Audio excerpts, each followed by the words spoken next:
Welcome to the South Texas Amateur Tour Podcast, The Power Hour, with your hosts, Travis Salkowski,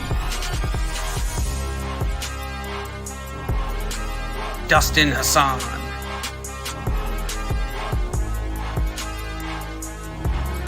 Casey Graham, Jason Bird, and Michael Germanuelian.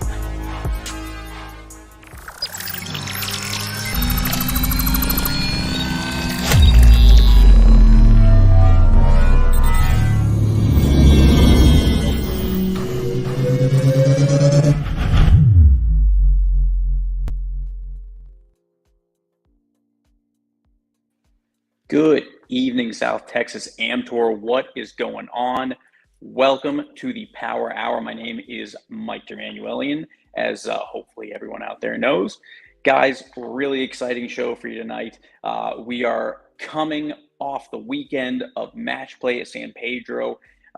Absolutely great weekend of golf. Want to talk about that. We're going to highlight that tonight.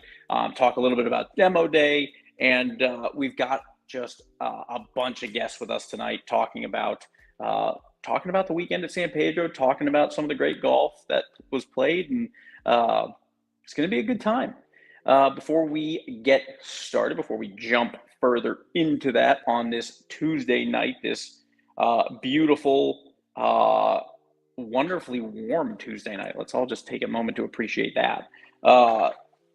It is Tuesday the 21st at 8:35. Let us bring in our friend, Travis Salkowski.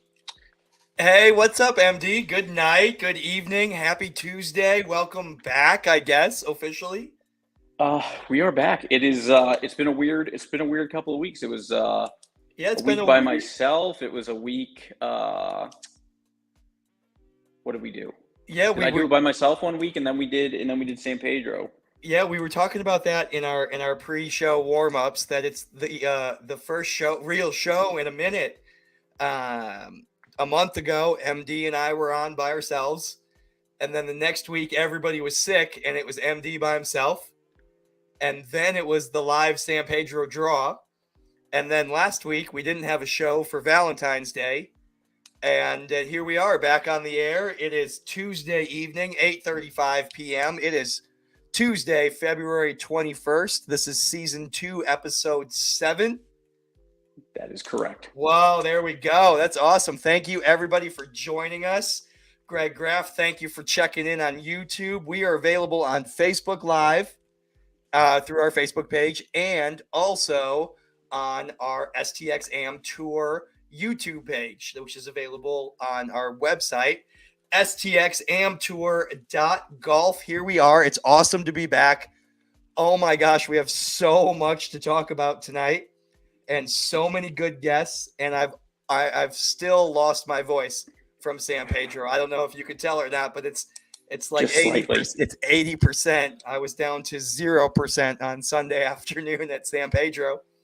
I mean, you sounded like trash on Monday when I called you. I was like, is he sick, or is that just 35 hours of next on the tee? It was 35 hours of next on the tee, combined with a little head cold, combined with a little allergies, combined with excitement from San Pedro. Wow, I can't wait to talk about that bracket, show you some of the results, and talk to some of the finalists. I'm super. We have such a cool show planned tonight. It was going to be a couple more hosts on the show here, but it looks like it's going to be just MD and me for a while, huh? And you know what? I think we've lived up to the actual Power Hour name the last couple of weeks. And I think there's a strong opportunity to accomplish that again tonight. Don't know if anyone out there has watched. I was talking to Travis about it earlier. Netflix full swing, following a bunch of PGA Tour players. It just happens to coincide with the explosion of the Live Tour and all this stuff. It's awesome. It came out last Wednesday, and I'm in Houston working, and every moment that I was not working, I was just watching. And I'm rewatching it right now because my wife, who typically doesn't give two shits about golf other than the fact that she knows I play it and she knows it's important to me. Bob North, man knows what's up. It's an amazing show. My wife, I put on one episode last night.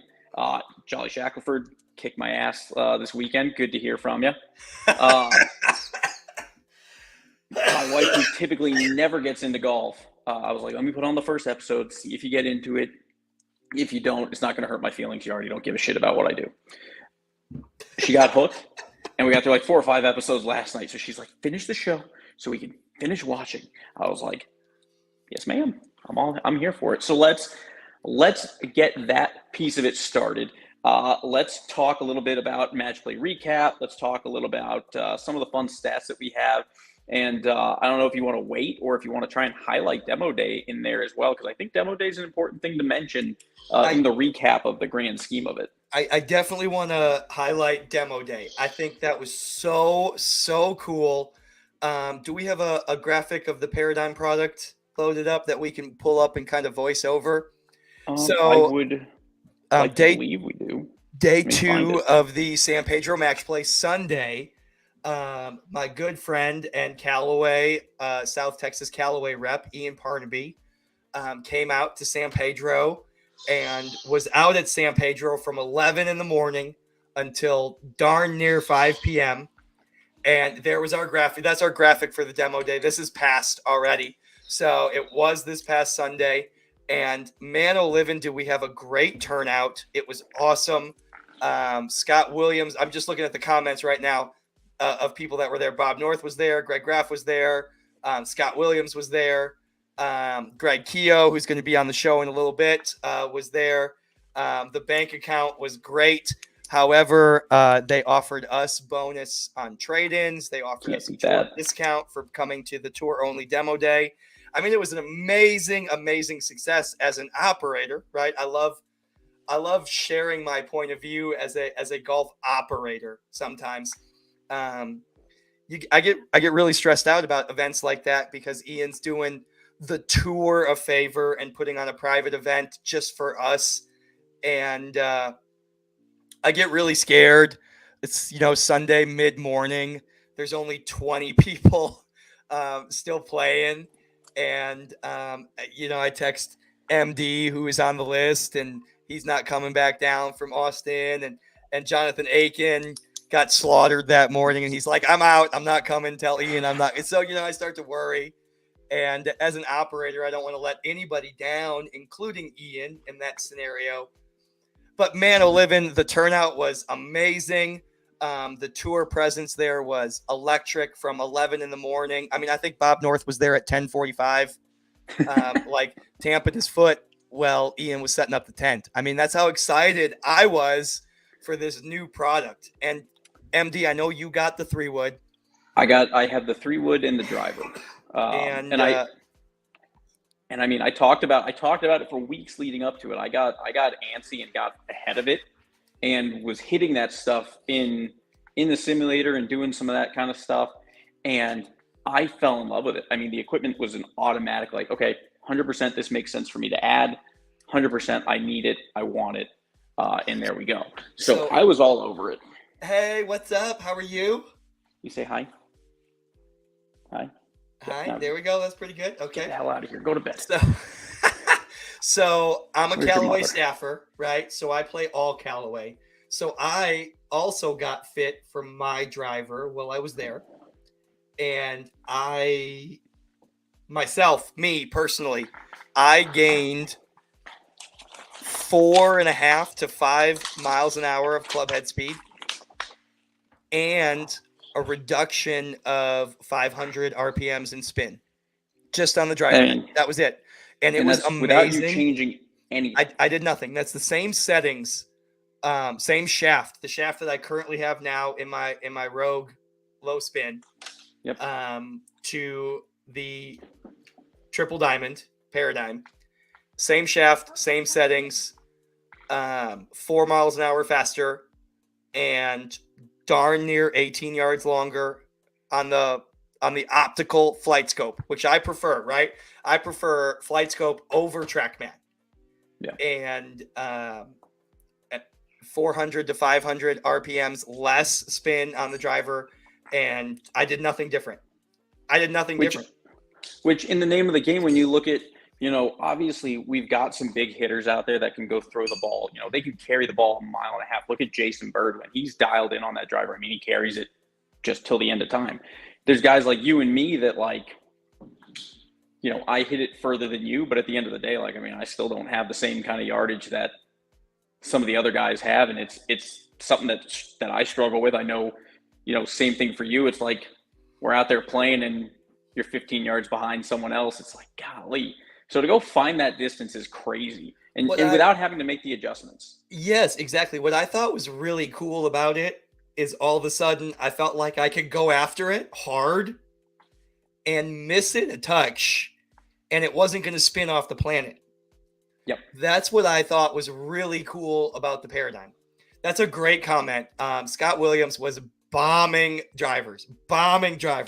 We're going to make him back up. The senior tees are going to be for everybody except 100%. Scott Williams. I mean, I told you this before we got on the air. I'm like, all the changes I've made to the equipment this year, I've sat back and I've said, okay, here are the things I know I do well. Where's the biggest gap in my game right now? And it was in launch. Just launch and getting the ball higher up in the air. And went through and made some adjustments in the irons. Okay, we found really good flight. Then it was, okay, now I need to figure that out in the woods because, you can get away. I can get away with it in Texas. But when we get to Kohler, if I go up north, I need to have carry distance. It just needs to be there. So that's what I'm excited. I like these. So I got the triple diamond head, and I'm excited to see your perimeter weighting head, where we can swing that perimeter weight all the way over to the toe, and you can start hitting high launch 5-yard cuts. Well, and I like the weight of it better too, because if you pulled my old stealth driver, I had it all the way to the toe, and then I had lead tape on it. Yes, yeah. So I love it. I'm super excited to get mine. I really am.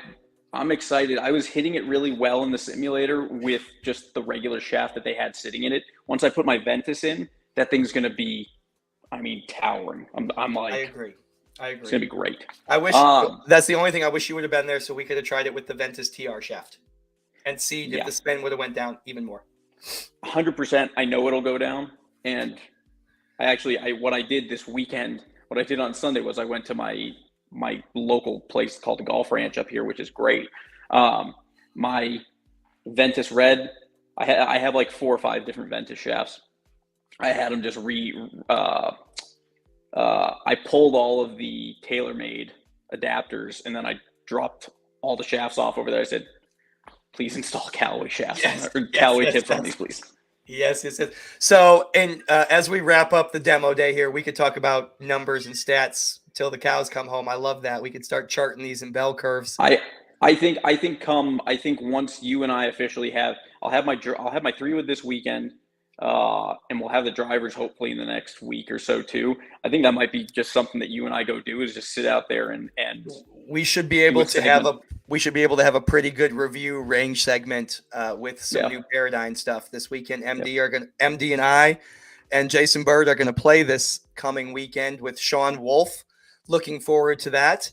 It is our mission as tour staff to get out there and play with tour golfers as much as we can. So if there's an interest from you guys out there watching, go ahead and send us a message on Facebook, and we'll do our best to make our rounds. We love playing with tour golfers. We love playing with tour golfers at their golf courses as well. Wrapping up the demo day segment, thank you so much to everybody who came out and participated.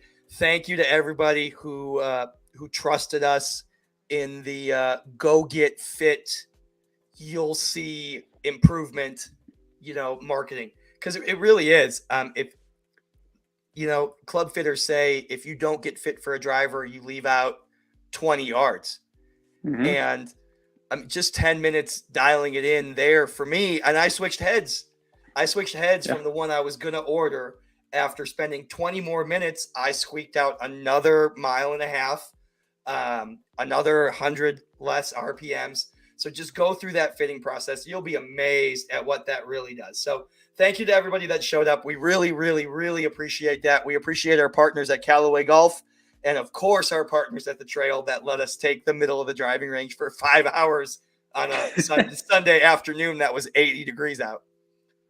Yeah, I mean, what a turnaround in the weather compared to Saturday to Sunday there.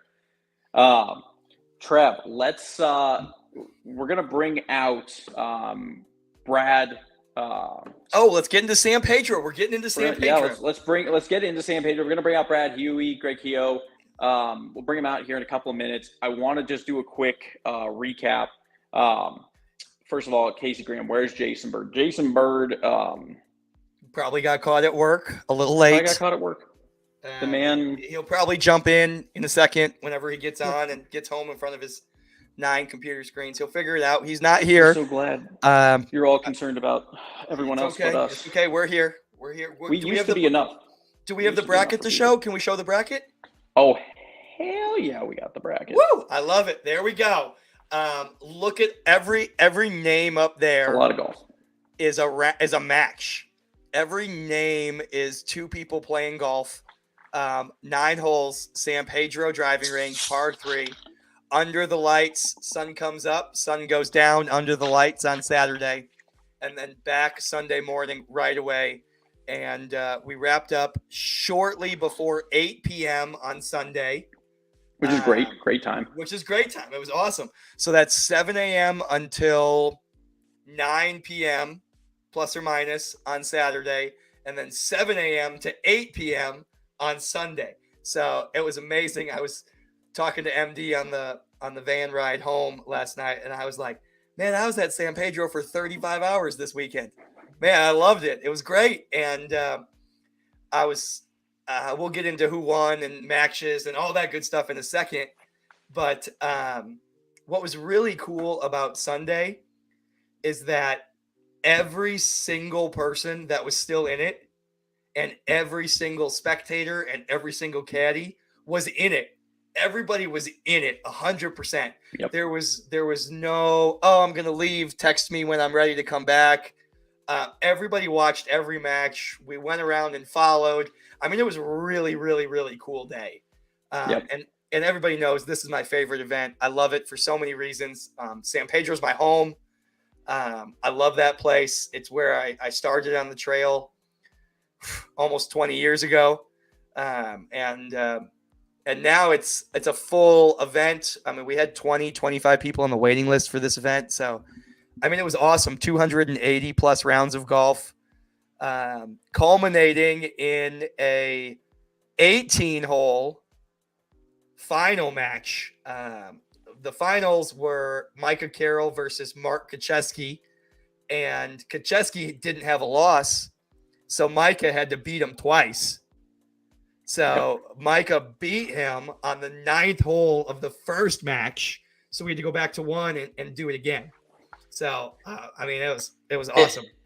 It's an intense round of golf. It's an intense weekend of golf. Let's go ahead and bring in 2 guys who played some great damn golf this weekend.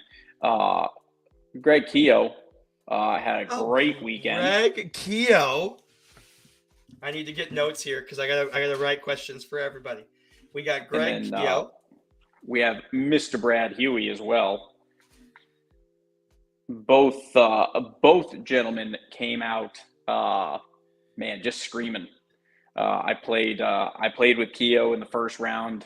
He was playing against Dustin, but I played with him and watched him play some really good golf against DH, and that was pretty cool. And I had him behind me while DH was kicking my ass in the second match. So I watched Keogh a little bit. He was playing some damn good golf, and same thing with Brad. I didn't see his first round, but I saw him walking off the course with Steve Evans and trying to figure out.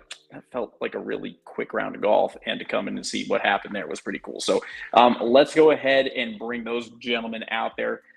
Starting out with Mr. Keogh. What's going on, buddy? Oh, Greg Keogh. Good evening, gentlemen. How are you doing tonight?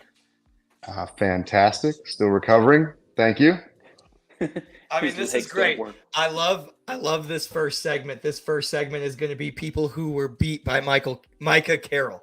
I love this. Yeah, exactly. Are we scraping the bottom of the barrel here? I know with, this is terrific. Fourth and fifth Was place? that planned? Yes, I love it. That's great.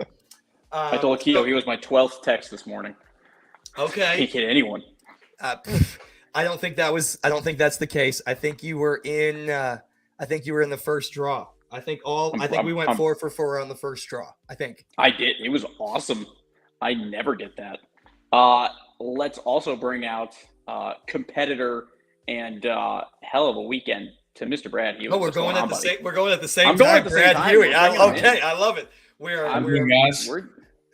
are you? Oh my goodness. This is the wine room in my wife's office. My office is being redesigned right now, so come here.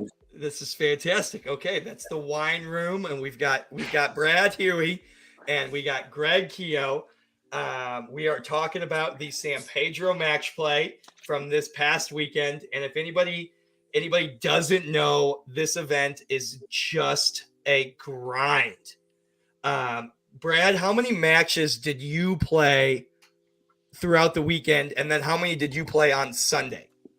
I played 10 total, and it was 5 each day. Just 4-1 the first day, 4-1 the second day. Okay, so 8-2 overall. Yeah. And then Greg, you had a little easier route with total matches played. You won longer in the beginning, so you had 6 rounds total. Yeah, I only had 6. So 6 rounds. Brad, total. I would not have survived. I'm respect. Still paying the price right now. So the key in this match, and we'll talk about this a little bit later. I wish Dustin was on and he could talk about that as well. But you want to take Greg's approach and win as long as you can and stay up top in the championship. And also bracket. be on senior tees. Well, that's true. Wow. I mean, listen. I mean, that's intense. That's intense.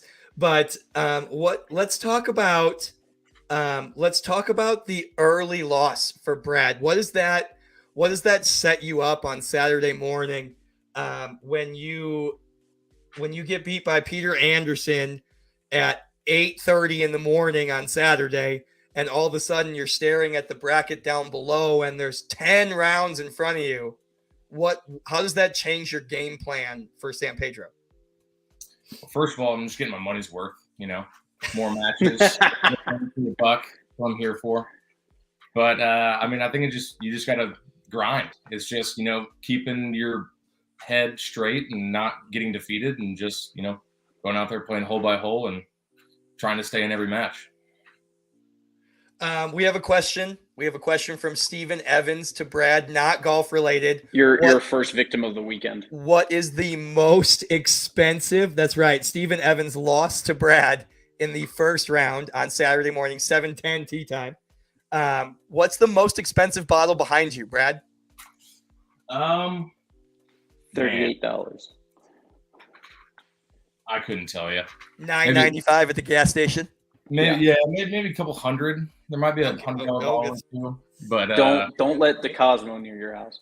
Oh my goodness. Greg Keogh, same question but opposite for you. Winning up top.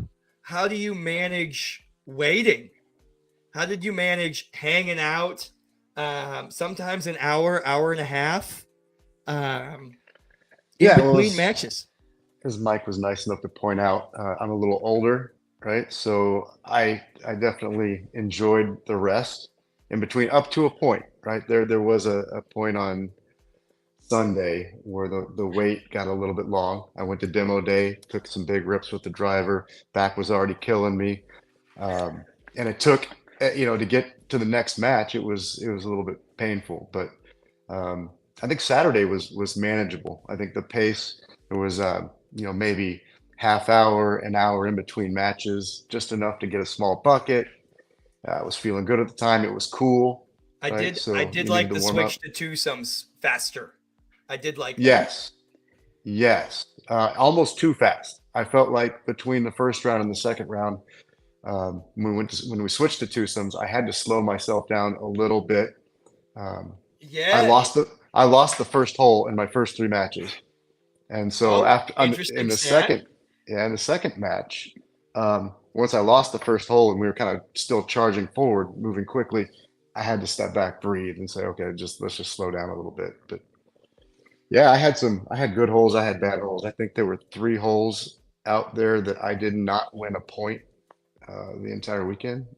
Oh, One, 2, and 8, and then the good hole for me was 9. If I made it to 9, I was going to win. If I didn't make it to 9, I lost. I watched Keo play. I played with Keo in the first match, and then while Dustin was kicking my ass, I was paying more attention to what Keo was doing behind me. He was hitting, striping the ball. Like number 3 seemed to be your best hole. I hit it all 7 times I played the hole. I hit the green. That's just what I was thinking too. I mean, you're listed 1, 2, and 8. I mean, those are the easy ones, right? Yeah. I mean, we would all define those as the easy ones, eh? Yeah, I've got some clubs to work on, right? Let's look at the players. Let's look at the players that Greg Keogh sent down to the consolation bracket through championship flight Saturday and Sunday. At 7:10 in the morning on Saturday, he defeats back-to-back champion Dustin Hassan, sends him down to the consolation bracket right away. And I made a comment. Didn't necessarily know that Greg was 10 feet to my left. I made a comment to Dustin like, Dustin, wow, what? Oh, Greg, sorry, buddy. Man, 11. So tell us a little bit about getting Dustin on the draw and then dispatching him to the consolation bracket in the first round. Yeah, well, first of all, I heard that surprise out of your voice 4 times, 4 matches in a row. But yeah, so when we did the draw a couple weeks back, and I got DH. Well, first I found out I'm in champ flight. That's great. And I'm starting off with DH, who I've played a lot of golf with for a long time. Really enjoy playing with him, which is a bonus. But I did not have any expectations over 0-2 and enjoy the weekend and demo day and pick up some new clubs, right? So to go out there, go down early on DH, he think he was up 1 or 2, pick up a stroke on 4, and started to get it back.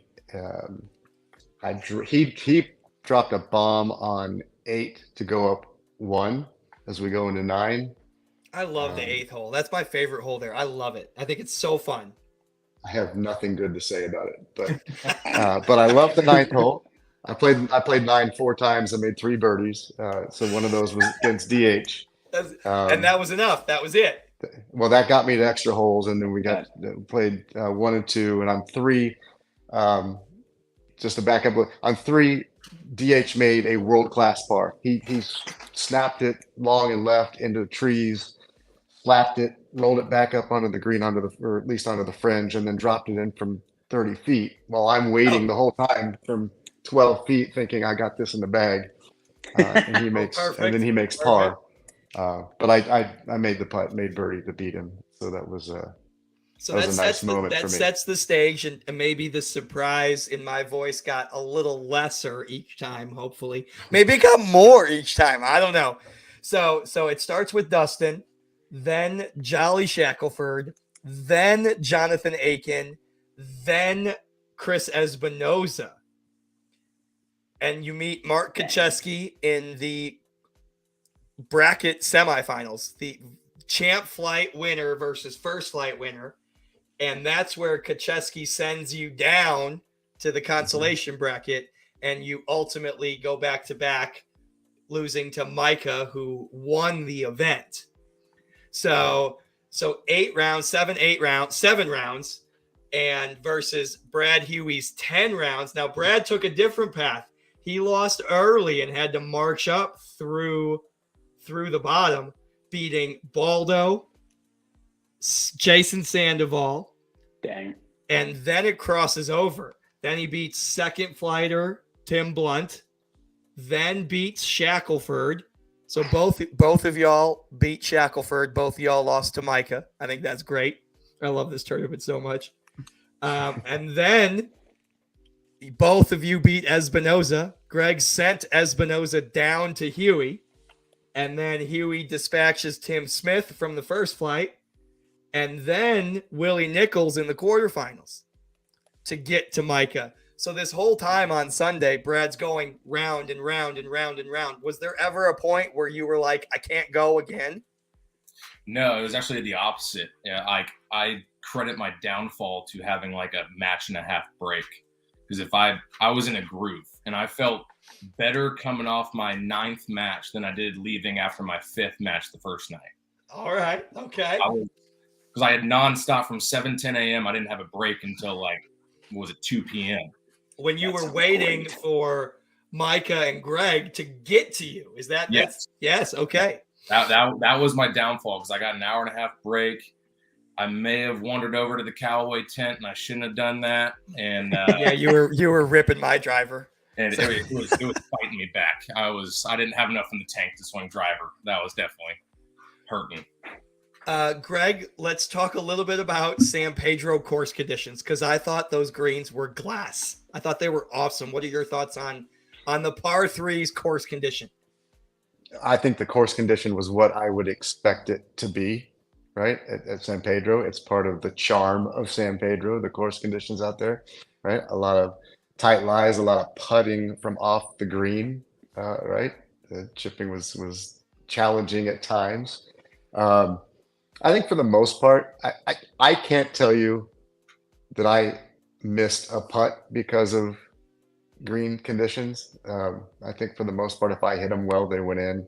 There were a couple of questionable spots. I'd say the only one that comes to my mind, I guess, is number 5 on Saturday. Yeah. A little bit in the mud up there, and that was like glass, but it helped me out a couple of times. I think DH tried to cozy it up there, and he just kind of it wandered a good 6 feet past the hole. So well, I know I think I watched golfers more on hole number 1 than any other hole, right? Because I'd walk out, watch a hole going to extras, and then come back in and watch a match start, and then come back in. And where that flag was on Sunday, kind of back left, yeah, that last little bit of break felt like it just rolled forever.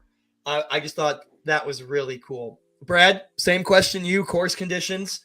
Anything out there strike you as, man, this is San Pedro for real? Yeah, no, I mean, the greens were quick. You had to be on the right side of the hole. There was like Saturday, hole number 1, if you missed left, that putt going down, I mean, the first day I ran it 10 feet by and I just breathed on the ball.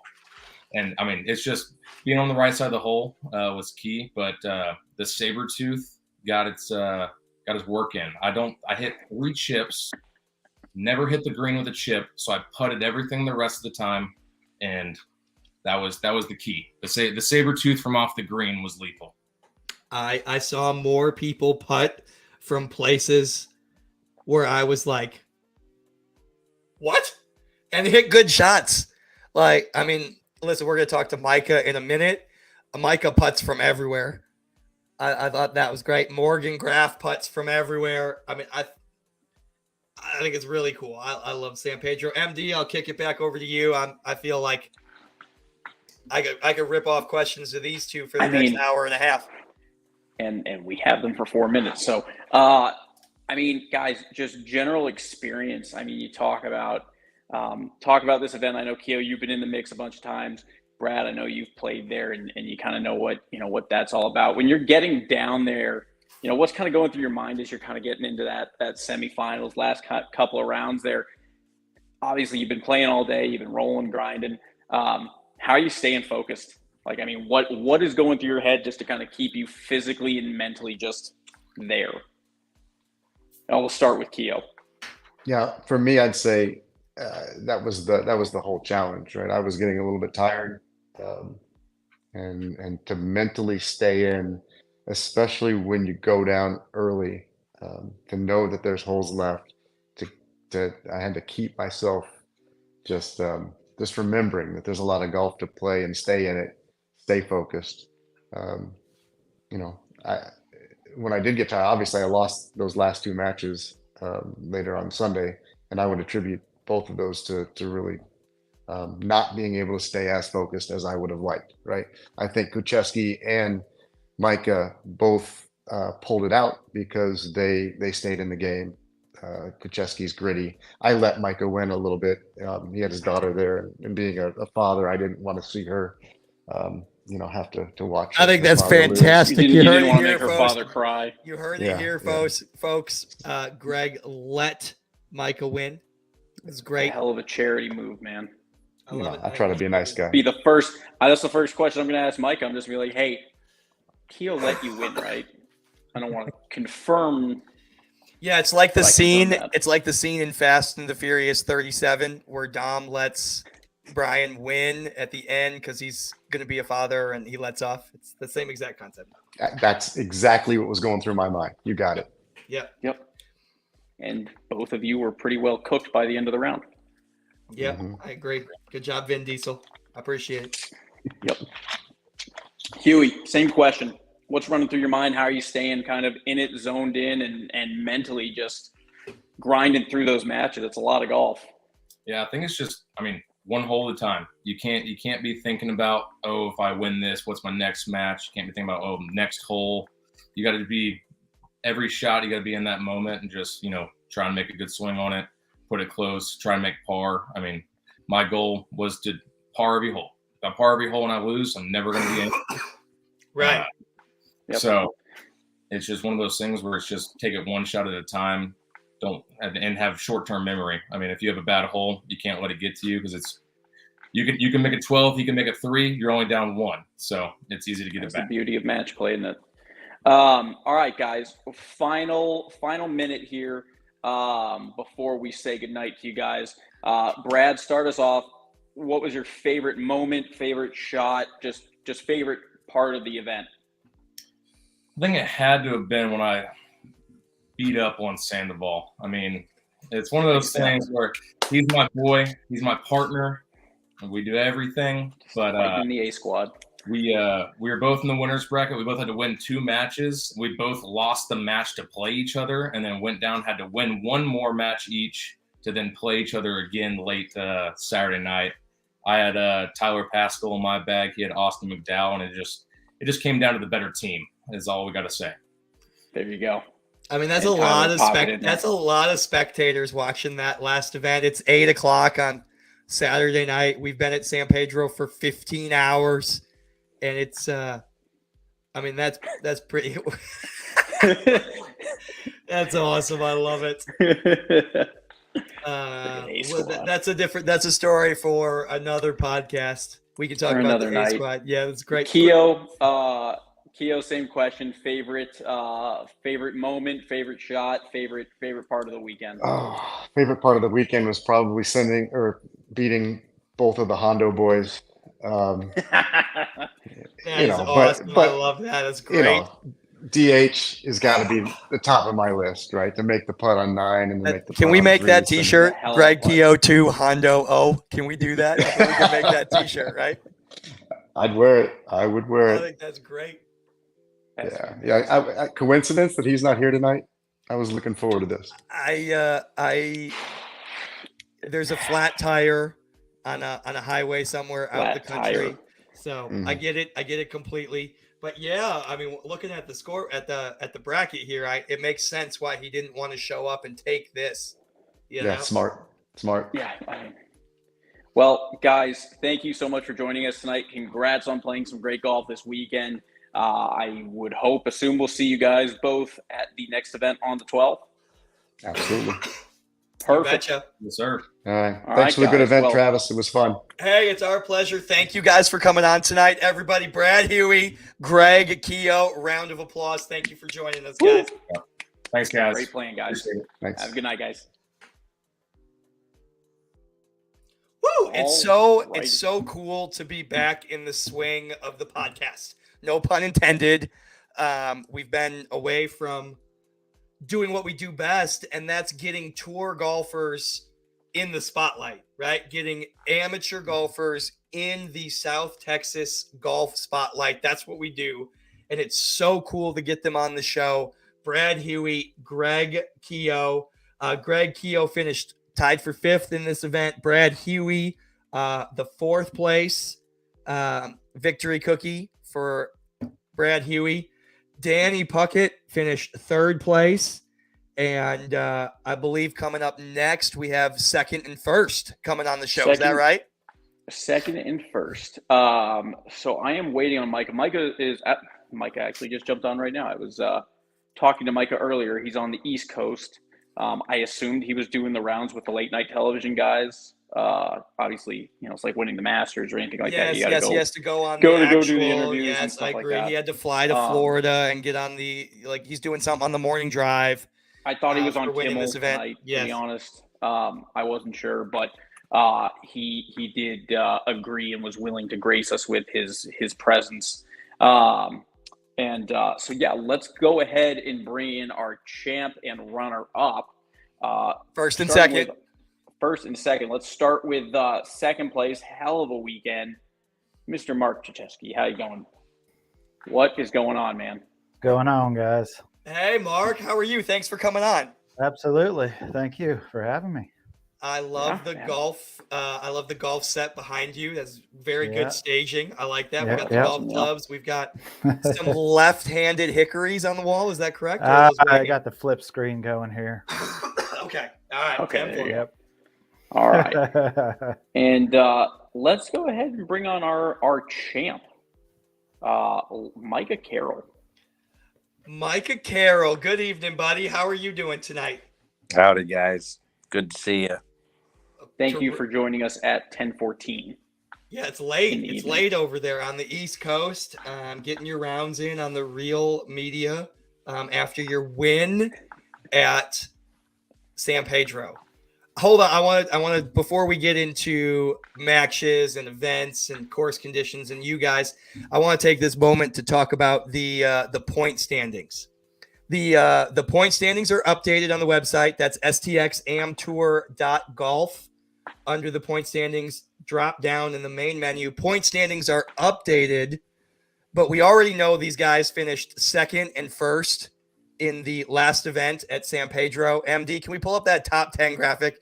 I just thought this was so cool that Micah Carroll and Mark Krzyzewski and Willie Nichols are all tied for first place in the point standings following this event. I think that was a really cool segue into this interview with Micah and Mark here. So I just wanted to pull this up. Willie is also tied at 485 points for first place. Stephen Evans and Dustin Hassan tied for fourth. Brad Gilbert with a good match play San Pedro event in sixth. Jonathan Aiken stays seventh after his 0-2 barbecue. That's not true. He won a couple matches for the first time. Morgan Graff cracks the top 10. Jonathan Harder stays in the top 10. And Greg Keogh jumps up to 10th with his good showing in the match play. So there's your top 10, guys. Tied for first in the point standings, first and second in this match play event. Let's talk about those final matches. So going on Sunday, Mark had a dramatically different day than Micah did. Micah played nonstop from 7:30 in the morning until 8 p.m. Nonstop, not one break, not one. And Mark was the undefeated player coming into the final match. He stayed on top of that bracket. Can we show that bracket one more time right there, MD? Yeah. So on the bottom left of the top page, you can see Krzyzewski climbing up to the center of that page. And on the bottom, we can see Micah having to come down through all those matches to the very bottom center of the bracket, which brings him back up to face Mark in the finals. So there's a little bit of stage setting there. So Mark is going in with 0 losses and Micah has a loss. So Micah's got to beat Mark twice.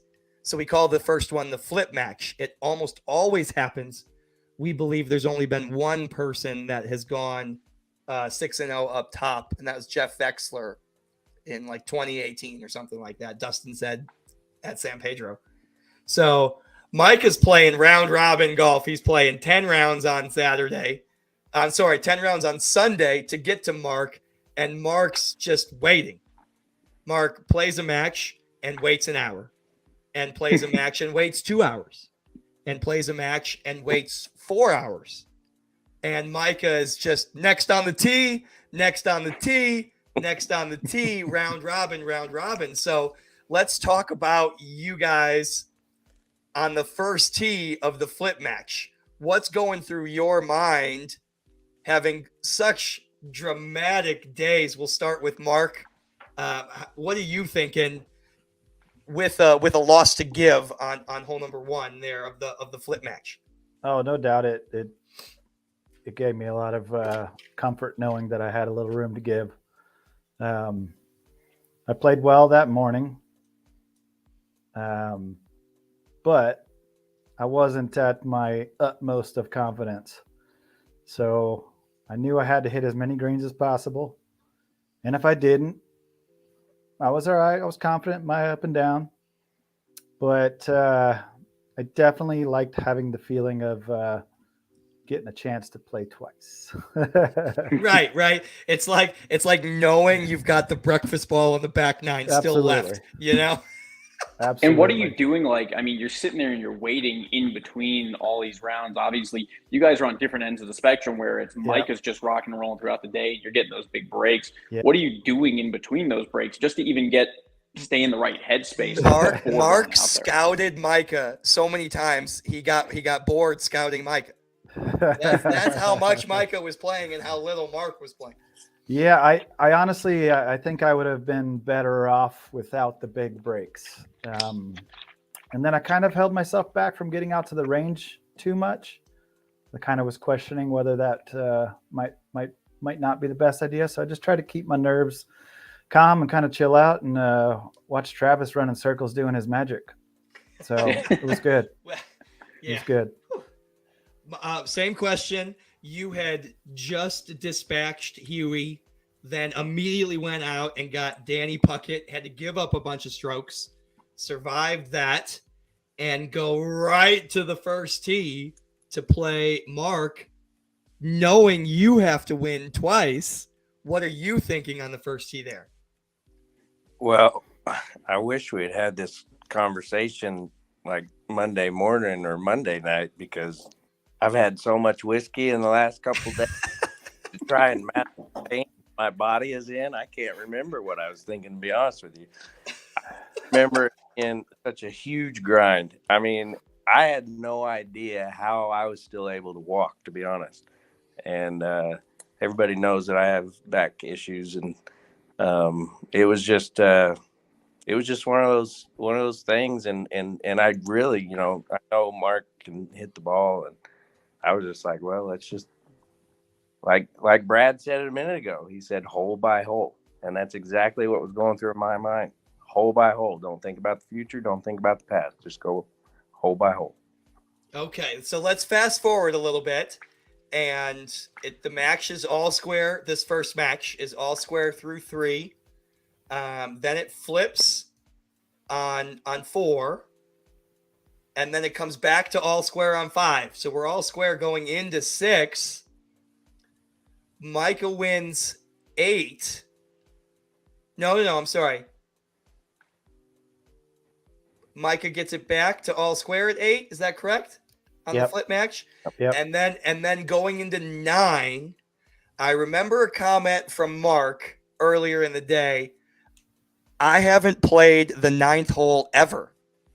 In the entire match play event, I haven't gone to the 9th hole. And what are you thinking on the 9th hole, coming off Micah winning to get back, and now it's all square going into 9, and you've never played the hole, and Micah's played it 10 times on Sunday alone. Yeah, that was rough. I played Danny 9 because I snuck one back on 9 to go to the extra hole on 1. So I was the only, out of all my matches, I only played it once before playing it twice with Micah. I don't know what it is about that hole. I couldn't stop pulling it left. I mean, it was definitely stuck in my head, but Yep.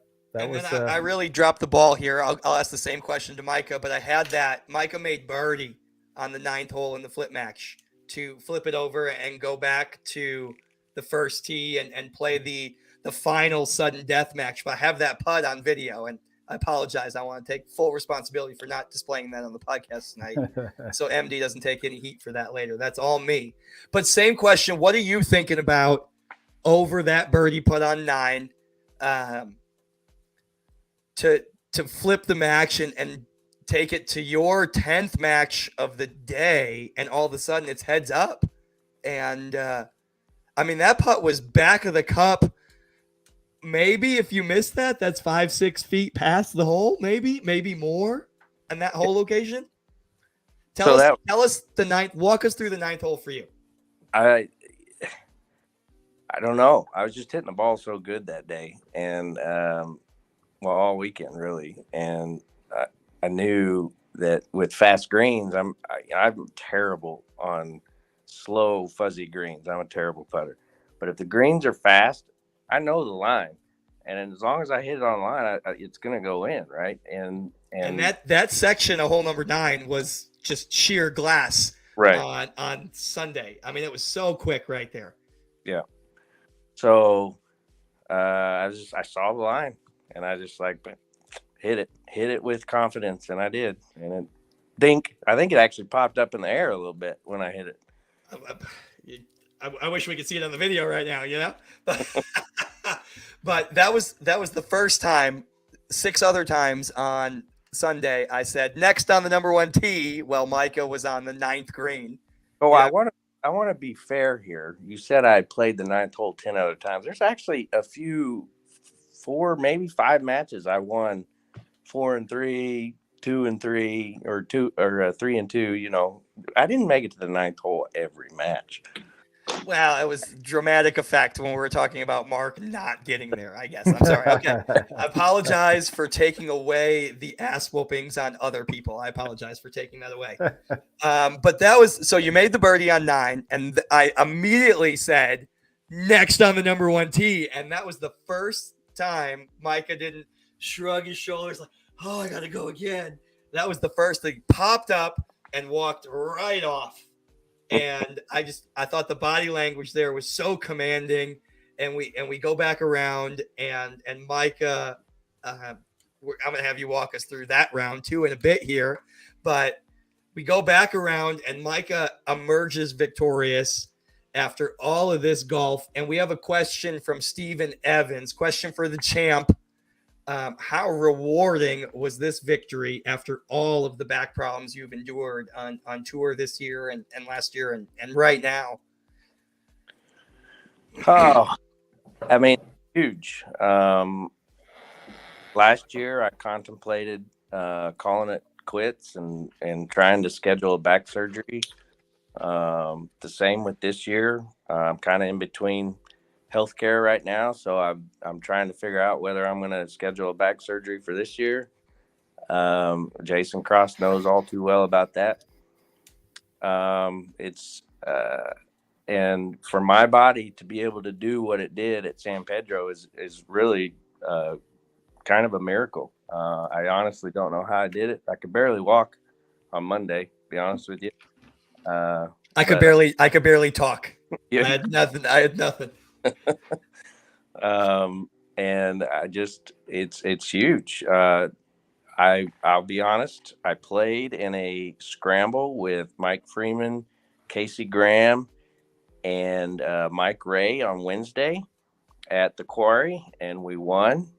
And during that round, I had a lot of conversation with Mike and Casey and Michael Freeman. As you guys know, they're all phenomenal golfers, and I was just watching how they were hitting, and I was talking to Michael Freeman about the aim point putting, and that round on Wednesday with them at the Quarry really helped. I did see you do some aim point out there on the greens on Sunday. I didn't do it on every putt, but on the ones that I felt that I needed some help on, I looked at it, and I mean that stuff works. It really works.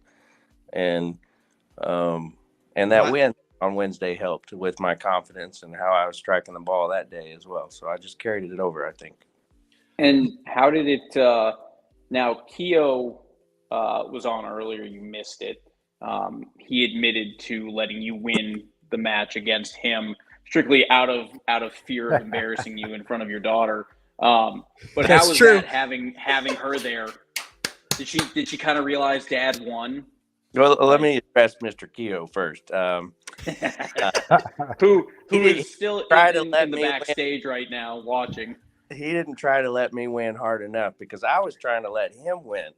That was the problem, I think. Neither one of you could And give it I away. felt so sorry for having to play a 90-year-old. It was I mean, it was a tough thing. And so I was like, well, I really should let him, That's elderly abuse. try hard enough. That's all it boils down to. Okay, Damn. let's look at the names that Micah Carroll dispatched throughout the bracket. So up top, he beats Scott Williams, Chris Hughes, Tim Blunt Oof. before he loses to Willie. Willie's tough. Willie ultimately lost to Brad Huey in the consolation quarterfinals. But then Micah beats Brian Perlberg from the third flight, Morgan Graff from the third With a birdie flight, on 9. with a birdie on 9. Greg Graff came in and said he had another birdie on 9 there. And then Carroll dispatches Keo. Carroll dispatches Huey. Then he beats Puckett. And then he's the only person in the whole field to beat Kacheski, the other man on the screen with us tonight, right now. So, I mean, that is a triumphant path of golf that really didn't stop at all, ever, from about Saturday at noon until Sunday at about 8 p.m.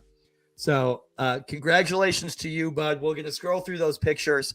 Mark, is there one shot from your matches with Micah that you could take back and it would have changed something? 100%. 8 tee shot. 8 tee on the first match or the second match? Second On match. the second match. Okay. Yep. Just Flew the green. I just smashed it. Yeah. I all weekend I didn't like that shot. I didn't play it very much, but all weekend I didn't like that shot.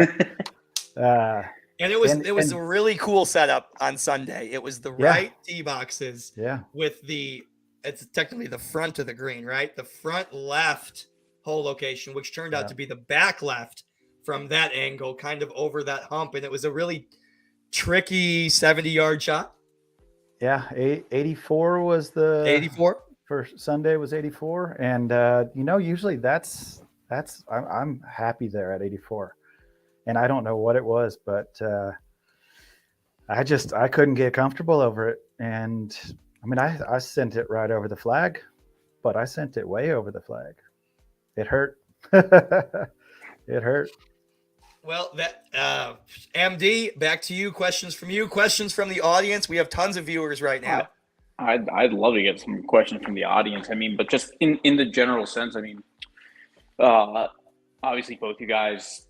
This is Micah's first win. Mark, if you've played before, what's been one of your best finishes compared to this? Last year I played well at Willow, and we managed to have a 6-way tie for first. That was nice. Nice to get scorecard wrapped around and pull off the net win. Yeah. And what does it do for your confidence going into the rest of the season? Do you feel any pressure sitting there at T1 on the leaderboard for points? And does that say like I have to maintain that, or is that just not even something you're thinking about? Just keep going to play the golf. Absolutely. It's definitely a confidence builder. But I've really enjoyed practice, and I think it just adds a little bit more of that. I want to keep competing. I want to not be crossing my fingers for the net points. That's a good attitude. Don't show up for second. Yeah. It's I was Micah, no pun intended, finishing Micah, second in this event. You I'm played sorry. so well, Micah. It was awesome. It was awesome to see you grind out everything you did. And man, it made it hard to sleep on Sunday night. Oh, brutal. Mark, one last question for me. What does the rest of the spring season hold for Mark? What's the goal now? Is the MD said is the goal to maintain one? Is the goal to bring the handicap down? Is the goal to make the team? And what are you shooting for at the midway point of the spring season? My main goal is to get as close to as many gross ones and twos as I can. And for me, it's gonna be a challenge. You know, I'm gonna have to work hard at it. I got distracted. Yes. I ADD'd out on the comments there. I'm sorry. I did too, because I know Greg was a little upset that it was a 6-way tie that day too.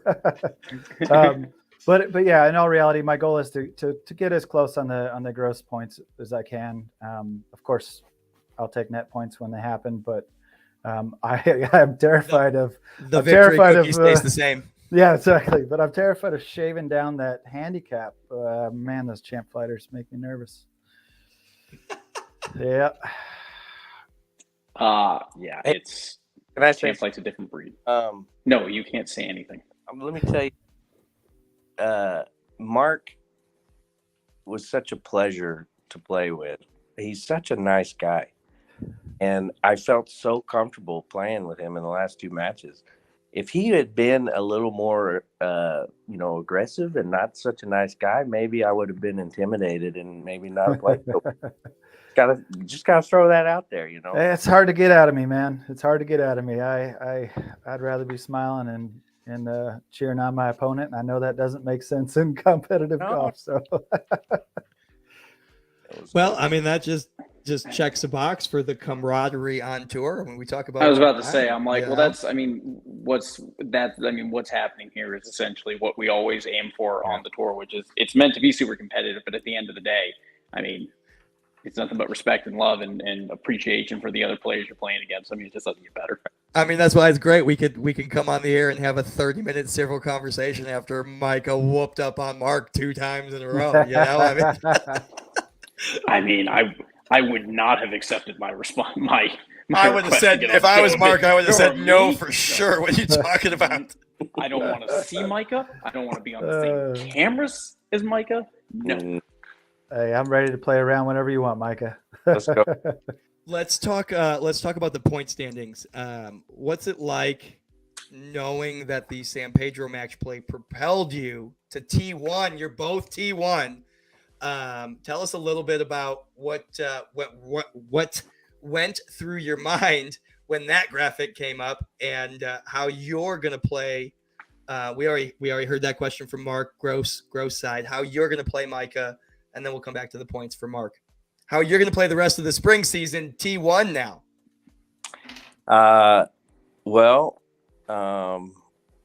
It's going to be the same story, I think. Just grind away and try and carry this forward to the rest of the events, and try and place. And just like Mark said, try and place. You know, he's looking for 1s and 2s. I'm looking for, I'll take a 3 or a 4. You know, I get up there as high as I can every event. To try and stay up at the top. I really enjoy competing. I'm not as good a golfer as I used to be, and I just love to compete. So as long as I can stay competitive and somehow, make the team at the end of the season, that's the ultimate goal, I think. So. Awesome. Last questions for me, and then I'll turn it back over to MD. Course conditions at San Pedro, I thought were really, really spectacular.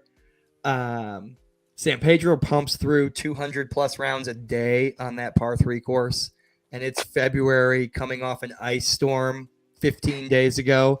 I thought it was really cool. Do you guys have any comments on those putting surfaces? I thought some of the putting surfaces were pretty, Black Wolf runny at times.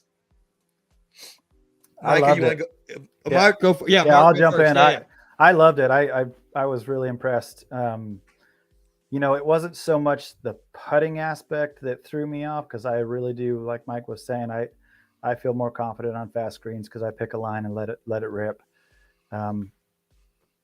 Didn't do that so much against Micah, but what I can't putt from off the green. I just cannot get my speed control down putting from off the green.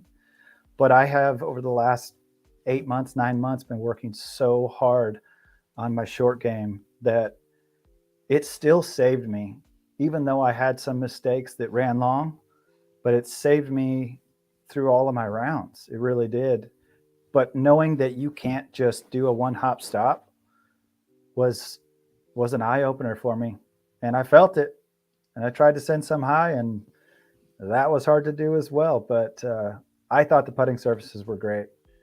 And Micah, same question to you, knowing that you putt from everywhere. The rough, knee-high penalty areas. I mean, that chipper get any use this weekend? Micah's taken putter on hole number 4 from 185. I mean, that's how much Micah putts from off the green.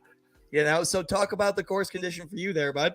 A little bit of an exaggeration, but Mark, that's a testament to his game. Is he doesn't probably never gone through chipping woes like I have, and so he hasn't had to rely on putting off the green so much. So it's understandable that a game like his would not really be in the best shape to be putting from where I putt from.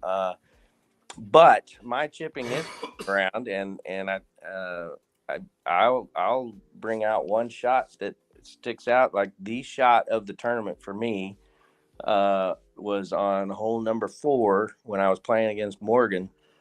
I had jerked my tee shot left into the woods, into the trees, into that thick stuff over there. It took us all of 3 minutes to find that ball. And matter of fact, Greg Graff found it, and I hit a shot out of that stuff over the trees and onto the green to, I think it was 6 feet or something. So I mean, I'm not scared to chip anymore. However, on these greens at San Pedro, unbelievable. I tried to chip the first couple of rounds, and it just was not working because the ball was just rolling, and it was just, I was like, well, I'm just going to have to resort to putting from everywhere because I just couldn't get the ball to stick. Mm-hmm. Was a chipper in the bag this weekend? The chipper was in the bag. There we go. That's it. I was going to say perfect chipper. But when I did use it, it worked well, but it rolling too much. And I love fast greens. I'll reiterate that. I just love fast greens. If I could play on fast greens every tournament, then I'd probably do a lot better. They held tee shots just fine, and that was really nice. So if you stuck a tee shot, it wasn't going to run off on you. But anything that you didn't get a zip of spin on that was a chip had no chance of slowing down. And I did notice that some of the guys that we played against that had a lower ball flight had a harder time holding the greens. Like I hit the ball high, so does Mark. Mark hits the ball higher than I do. And you can hold the green a little bit better at San Pedro if you hit a higher ball flight. Lots of awesome comments scrolling through right now. Pleasure walking with those two guys from Greg Graff. I enjoyed playing with Mark from Danny Puckett. Fantastic match to watch. Scott Williams. Congrats to Micah from CJ Gomez. I mean, lots of comments going through. Congratulations to you guys. 1 and 2 in the San Pedro match play grind marathon.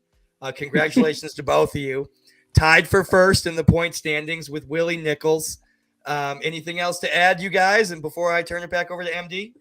I just got one thing is we got to keep an eye on Greg and those flag sticks. Greg, I love you, buddy.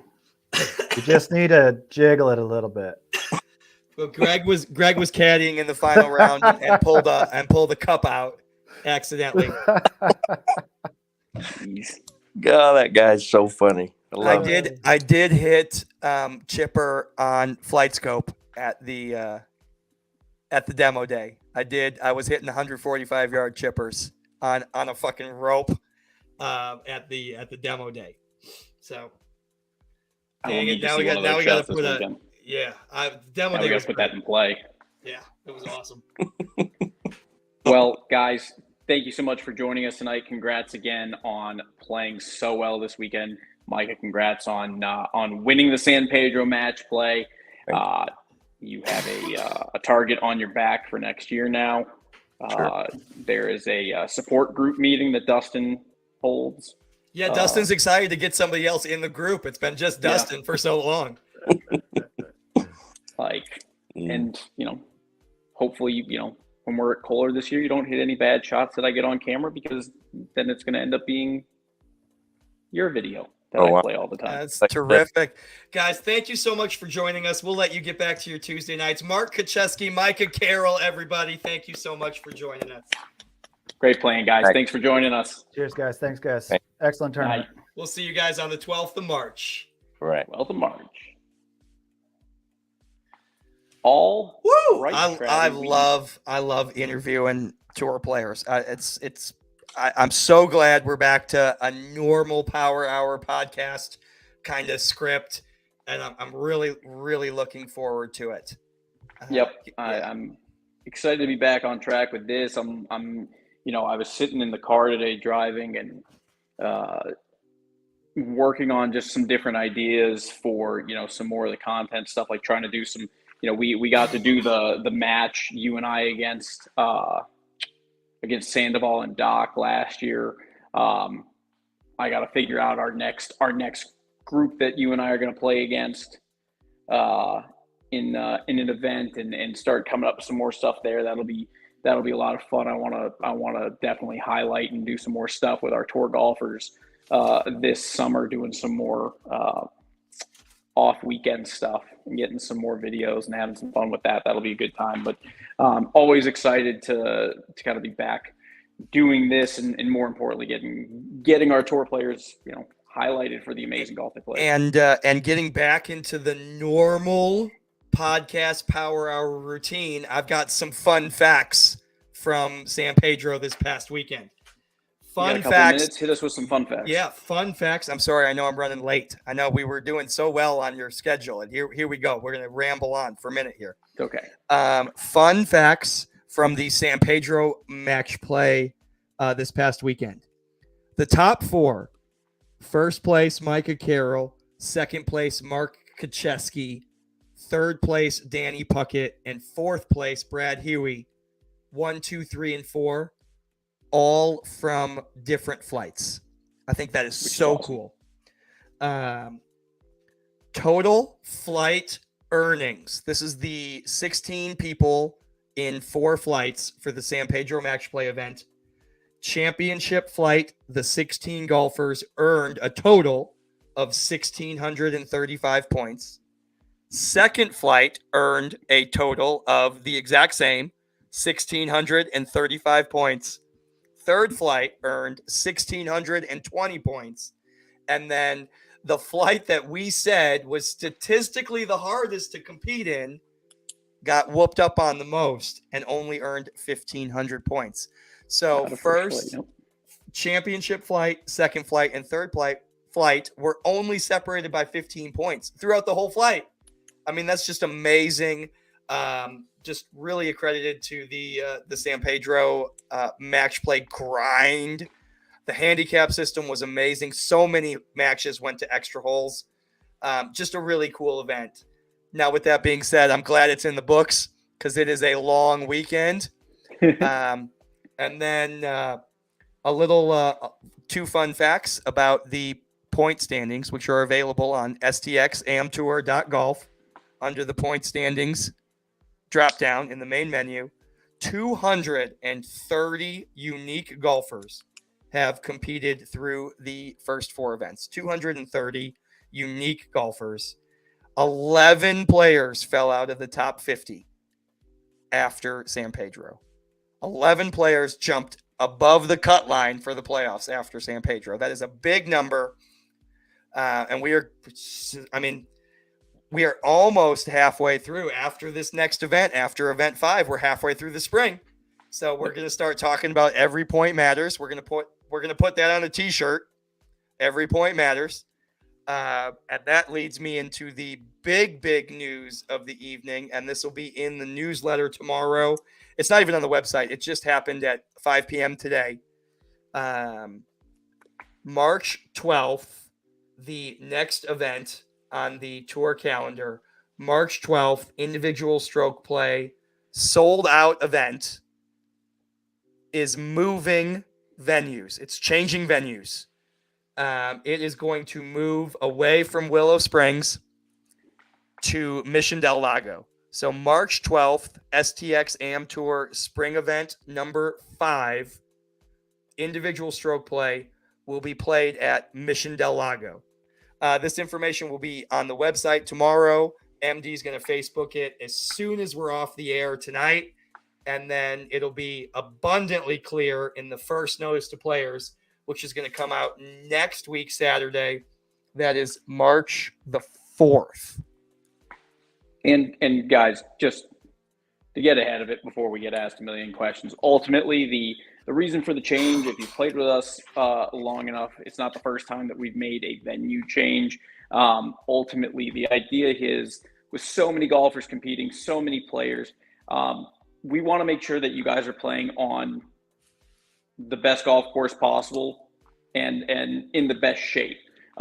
They're going through some things over at Willow to get it back into a position where it's playing a little bit better, but just for the ultimate experience for you guys to put you in the position to play on the best golf courses that are available to us at the moment. Mission is probably in the best shape out of any of the courses right now. I agree with the best fairways for sure. Best fairways for sure. And Monster Day was a great way to get get started with Mission this year. I'm excited to go back and get a second kind of shot at it in not Monster Day pins. The official STX Am Tour statement is, in our continued partnership with the Alamo City Golf Trail, in an attempt to provide the best possible tournament experience and conditions for all tour golfers, the March 12th STX Am Tour Stroke Play Event 3 is being moved to Mission Del Lago Golf Course. That's the official statement, and I really want to stress that it was the Trail's idea. It was the Trail's idea. Trav, when's the next time you're at Willow? Oh wow, let's see what we can do. They're renovating the bunkers. We know the course conditions are a little thin. So I really want to highlight the partnership there with the Trail. That it was a collaboration to provide the STX Am Tour golfer the best possible course conditions, and we are proud to do that, and we are proud to provide the best amateur tournament experience possible, and that goes to conditions as well too. Yep. And you damn well know that Mick Garza, the superintendent at Olmos and San Pedro, was out there getting San Pedro ready for this match play event. And that's what those guys do for y'all watching and y'all playing. And it's important to them too. And we're excited to carry on that partnership. And heck, I talked to Clint Bach, the manager at the GM and the superintendent at Mission today. And he is damn thrilled to have us down there again. And we are excited to go back. I love Mission. Yep. Mission was a lot of fun. Course continues to get better and better every time we go out there, and everything that they've invested to get that course, continuing to look great, not just from, the pro shop and the bar area, but the golf course itself. Fairways are great. The greens have been, I was actually pretty happy with the greens at Monster Day. So I think it's going to make for a great event. I think it's very similar to the tour, to the Trail last year, coming in and us making the switch to go play Olmos rather than play Brack. Oh yeah, when we were at Olmos like 15 times in a row. Jeez. Yeah. So really cool that they did that, and again, ultimately, at the end of the day, it's to make sure that we're getting the best experience possible for our players and having the most premier golf course to go compete on, and Mission is going to be that place for us on the 12th. It's going to be a lot of fun. It's going to be fun to it's gonna- play. It's going to be fun to play Mission Del Lago with not Monster Day hole locations. I know Yes, Jeff. don't worry. Jeff commented it on will that. I not- saw that a little bit earlier. I know I'm- Casey's 1-0 at Mission Del Lago, so he's excited to go back there. I told you, I'm like, now that my wife got into full swing in the golf thing, she's like, I think I want to go to one of your tournaments. I was like, okay, you can push my cart. I went on to Sunday Swagger. I ordered a new shirt for me, and I got her the matching shirt. Oh, samesies. I love it. Very good. Yep. Very she does good. not know that it's coming, and she's probably going to hate that shirt, but I don't give a Laura Dern. She's going to rock it, and we're going to be Team Dermanuelian. With that being said, this event that's moving away from Willow down to Mission is sold out. Email us at info@stxamtour.golf. That email is on the website. I'm sure that website is scrolling across the bottom of the screen right there right now. stxamtour.golf is the website. info@stxamtour.golf is the email address. Email to be added to the wait list. That event is sold out. That leads me into my next segment. That the Olmos Basin March 25th stroke play event is open for registration. So stxamtour.golf, event sign up, event number 6, individual stroke play at Olmos Basin. This event is labeled wrong on the website. It will be a standalone double points event. It's a standalone double points event that will be updated on the website tomorrow. Perfect. Well, Trev, I think that's it, man. I think we got everything in. I think we did all right on time. I think we did great. We had 4 guests and we're at less than an hour and a half. I mean, I think that's there were 4 awesome guests. Everyone did a great job. So happy to have them all. Greg Keogh, Brad Huey, Mark Kacheski, and of course the tournament champion, Micah Carroll. Can we scroll through all the pictures again, MD? Do we have them all loaded? I just want to throw this one out there because I love that. It was a hell of an angle because he's like, why didn't you guys comment on my camera angle? That is Micah Carroll commenting as his business. That's Micah, everybody.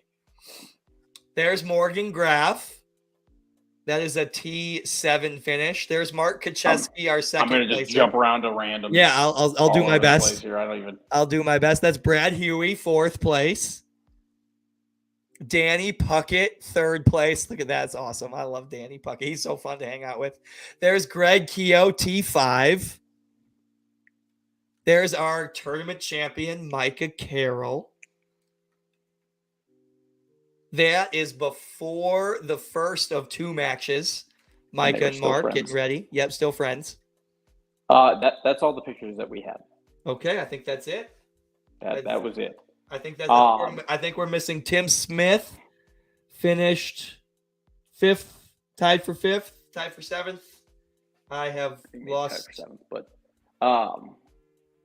guys, it was a hell of a weekend. Lots of golf. We've got a break for a little while. Get in some practice. Now you know Mission Del Lago is the place to be. We're gonna have a lot of stuff coming up on Facebook and be aware of those posts.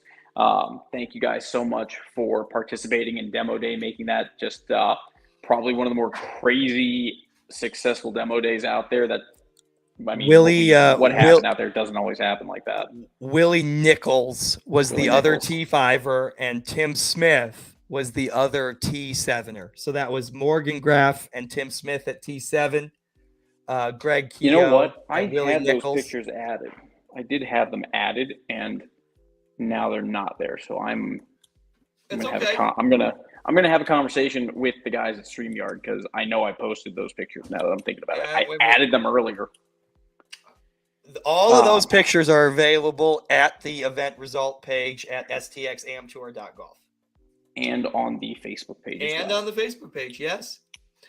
But MD, great show tonight. Everybody, thanks for watching. Be on the lookout for that STX Am Tour newsletter tomorrow. It will have all the information recapping this pod show, recapping San Pedro, links to events that are open for registration, information about tour travels, and don't delay. Get your butt up and sign up now for event number 6. Almost Pace and Stroke Play will be double points. Yep, guys, thank you so much for joining us tonight. Appreciate all of our guests for joining us. Great playing this week, and congratulations to our other top finishers at San Pedro at the match play. We will see you guys at Mission Del Lago on March 12th, and we'll be back ready to rock with you guys next week. Until then, y'all have a good night, and we'll see you around. Thank you, everybody, for watching. Everyone. We'll see you next week, Tuesday.